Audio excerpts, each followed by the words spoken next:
has been one of the rainiest springs on record for many cities across our state. Welcome back and thanks for joining us. And that rain could bring some negative consequences. Towns along Lake Ontario are taking proactive steps against flooding. Our Rachel Nemi joins us now from Lake Ontario to break down what's at stake here. Rachel? Casey, right now water levels along Lake Ontario are about at 247 feet. Now, to put that into perspective, the last time this area saw serious flooding, according to the IJC, water levels were around 250 feet. Now, even with that 3-foot difference, homeowners are already starting to take precautions.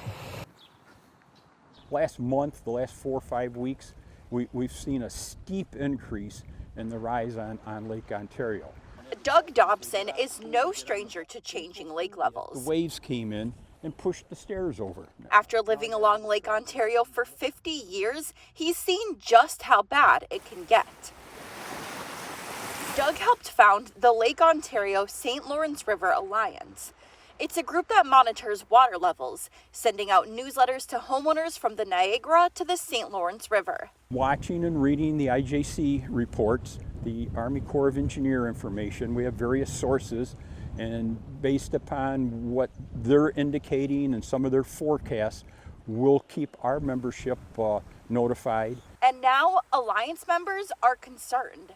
It's gone up, about 2.5 feet in the last probably 4 weeks. It looked like we were going to be out of the woods in terms of flooding, and then we had an incredibly wet March and April, and as a result of that, we're nearing flood stages. Greasetown Supervisor Jeff McCann says preparations are in place if water levels continue to rise. Crews placed pumps out along the lakeshore and offered sandbags to residents. Crews are ready if it happens, and fingers crossed we won't need it, but if we do need it, we're going to be in a position to move fairly quickly. Higher water levels could trigger further action by the International Joint Commission. It modifies operations based on the lake conditions as outlined in the regulations known as Plan 2014. It all has to do with the supply, how much water's coming in from the upper Great Lakes, the other 4 Great Lakes, through Lake Erie into Lake Ontario. There's no control what comes into Lake Ontario.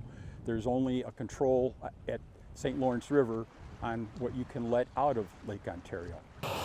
Now, there are some steps homeowners can take right now ahead of flooding to make sure that they're prepared.